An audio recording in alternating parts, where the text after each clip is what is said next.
This was the site of the Julia mine. The Julia mine was one of the higher producing mines on the Comstock Lode. It also held the distinction of being the hottest working mine on the Comstock. Temperatures at the lower levels in the shafts and tunnels of the Julia mine reached up to 140 degrees Fahrenheit. That was due to the high geothermal pressures at those low depths. We're going to be passing underneath the highway for folks who are afraid of the dark. That's that way over there. That's the Foreman mine. We're still in operation. Foreman mine. We're about to enter a tunnel number 4. For those of you folks who are afraid of the dark, when we go through the tunnel, please close your eyes. Tunnel number 4 is 436 feet long from end to end. It took those workers in 1869 2.5 months to dig this tunnel through solid rock that picked up shovel thunder.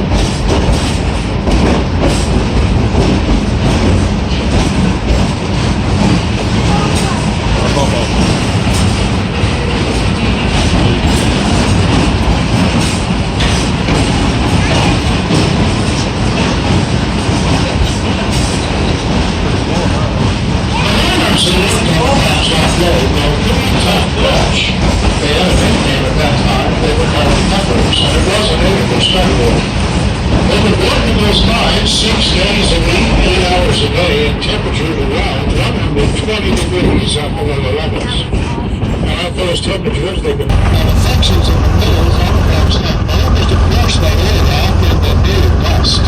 That dust will then be taken out of the processing plants on the Marsh Pit, where the metal and silver will be extracted by the mercury or cyanide recovery process. The Bay Hill Hotel and Saloon down there is the oldest operating hotel in Nevada. It opened in 1859 as a tent saloon. The Stone Hotel portion was built 2 years later in 1861. The Brookville building with the 3 steel doors on the front at one time was the Bank of California. Now, this area of Gold Hill is known as the Maynard Block, one of the cash and stock exchanges along the Comstock Road. Off the east side, you'll see the monument to the Liberty Volunteer Fire Company.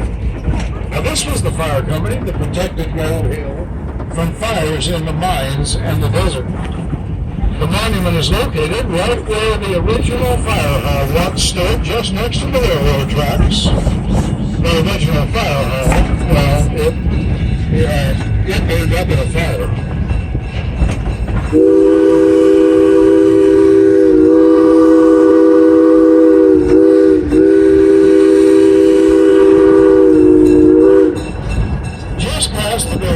Is the 1869 station the Virginia and Kentucky Railroad built from the town of Gold Hill.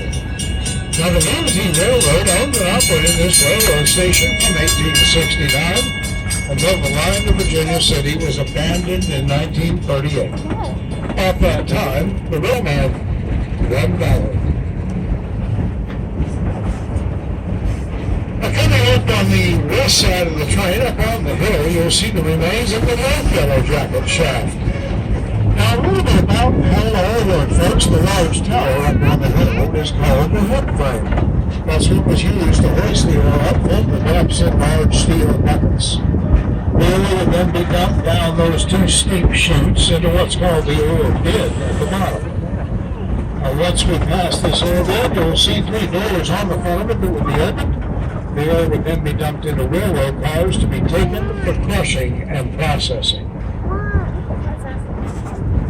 And if you look right over the bluff, you'll see the main hook frame of the Yellow Jacket mining